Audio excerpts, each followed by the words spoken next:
warahmatullahi wabarakatuh. Waalaikumsalam warahmatullahi wabarakatuh. A'udzubillahi Bismillahirrahmanirrahim. Alhamdulillahirabbil alamin. La ilaha illallah. Wa sallallahu Muhammadan abduhu wa rasuluhu la nabiyya ba'dahu. Allahumma shalli ala sayyidina Muhammad wa ala ali sayyidina Muhammad. Ibadallah ittaqullah. Ittaqullah wa tuqati wa la tamutunna illa wa antum muslimun. Faqala ta'ala fi kitabil karim. A'udzu billahi minasy syaithanir rajim. Bismillahirrahmanirrahim. Man kana aduwwan lillahi wa malaikatihi wa rusulihi wa jibril wa mikala fa innallaha aduwwun lil kafirin. Sallallahu alaihi. Bapak ibu yang sangat kami muliakan dan anak kami yang kami banggakan, alhamdulillah, bersyukur kita kepada Allah kembali dengan izin dan rahmat Allah kita mampu hadir di masjid ini, kita mampu meninggalkan segala aktivitas kita. Jadi kita berharap Bapak Ibu akhirnya kita di masjid ini benar-benar tercatat di sisi Allah Subhanahu wa Ta'ala, dan kita semua menikmati pahala yang Allah janjikan. Bapak Ibu yang kami muliakan, seperti biasa setiap Selasa Rabu menjelang iqamah dikumandangkan, kita melihat hikmah dan pelajaran dari ayat suci Al-Quran. Karena ayat suci Al-Quran ini Bapak Ibu banyak yang bersamaan relasinya, tentu juga hampir bersamaan hikmah dan pelajaran yang bisa kita petik. Jadi kalau ada yang kami seperti yang sudah sampaikan sebelumnya, karena memang Al-Quran itu berulang-ulang, makanya kita disuruh membaca Al-Quran berulang-ulang sehingga kita mendapatkan informasi berulang-ulang dari Allah Subhanahu wa Ta'ala. Kita lihat Bapak Ibu Al-Baqarah 98. Man kana aduwwan lillahi wa malaikatihi.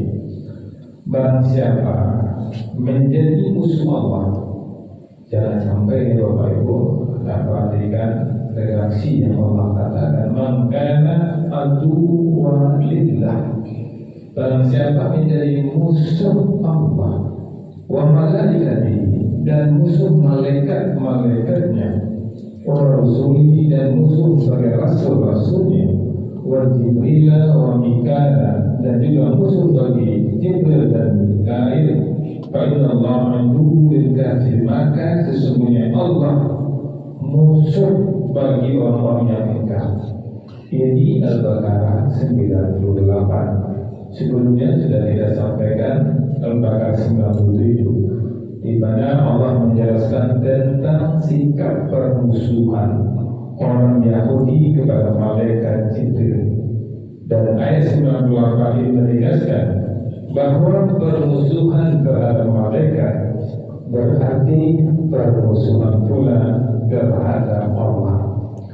Hikmah apa yang bisa kita ambil Bapak Ibu? Karena itulah inti kajian kita setiap Selasa dan Rabu menjelang iqamah dikumandangkan. Yang pertama Bapak Ibu, permusuhan terhadap Allah adalah permusuhan terbesar. Maka minta ampun kita kepada Allah, jangan sampai kita, generasi kita, keturunan kita termasuk orang-orang yang bermusuh dengan Allah. Maka aduwwan lillah, barang siapa yang menjadikan Allah sebagai musuhnya, seorang yang terang-terang Bapak Ibu menghina agama, menolak syariat, mempermain-mainkan orang sholat, bahkan menentang hukum Allah, maka sadar atau tidak sadar dia telah menjadi musuh Allah. Maka hati-hati ya Bapak Ibu. Di sini Allah informasikan kepada kita sikap dari Bani Israel yang menjadikan Allah sebagai musuhnya, dan jangan sampai kita yang juga termasuk orang-orang kita semua juga mengikut Bani Israel, jangan sampai tabiat kita bersama dengan tabiat dari Israel. Di antaranya apa? Mereka bermusuh kepada Allah. Maka pastikan ketika orang-orang yang benar-benar memahami aturan Allah, ketika aturan Allah belum sanggup kita untuk laksanakan, jangan sampai kita ikut mencelanya. Karena mencela aturan Allah, mencela syariat secara tidak sadar, saat itu kita adalah musuh bagi Allah. Kemudian Bapak Ibu, membenci malaikat sama saja membenci Allah. Karena Allah mengatakan setelah mangkana aduwallah, Allah mengatakan wa malaikatihi. Jadi ada orang yang mengejek keyakinan tentang malaikat. Banyak Bapak Ibu mencatat rakib dan atid, seakan-akan perbuatan dosa tidak dicatat. Ini berarti ia meremehkan tugas malaikat. Pada ketika meremehkan tugas malaikat, sadar atau tidak sadar, ia ikut saat itu meremehkan Allah. Hati-hati Bapak Ibu, ketika sendiri, ketika bersama-sama, sama taat kita kepada Allah Subhanahu wa Ta'ala. Kemudian Bapak Ibu, berikutnya hikmah yang bisa kita ambil, membenci Rasul berarti kufur, karena Allah mengatakan wa rasuli. Bapak Ibu, sebagian orang hanya mau menerima Nabi Muhammad tapi menolak nabi-nabi sebelumnya, atau sebaliknya menerima Musa dan Isa tapi menolak Nabi Muhammad. Maka ini seperti orang Yahudi dan Nasrani yang imannya parsial. Maka pastikan Bapak Ibu, kita dengar Rasulullah sami'na wa ata'na. Sekali lagi, kalau ada aturan sunnah dari Rasulullah yang kita belum sanggup untuk menjalankannya, tapi jangan kita mempermalukan, mengolok-olok sunnah dari Rasulullah SAW. Ketika orang mempunyai istri lebih dari satu, mereka menghina, mereka mencacinya. Tapi ketika orang ada selingkuhan di sana sini, mereka menerima itu suatu hal yang wajar. Tapi ketika orang beristri lebih dari dua, mereka menghinanya. Ini hati-hati, jangan kita ikut bagian pula menghina sunnah yang telah dijalankan oleh Rasulullah SAW.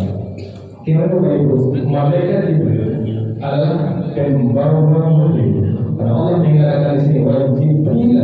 Maka contoh ada orang yang mencintai Al-Quran, menolak sunnah, bahkan menyebutnya sudah tidak relevan lagi.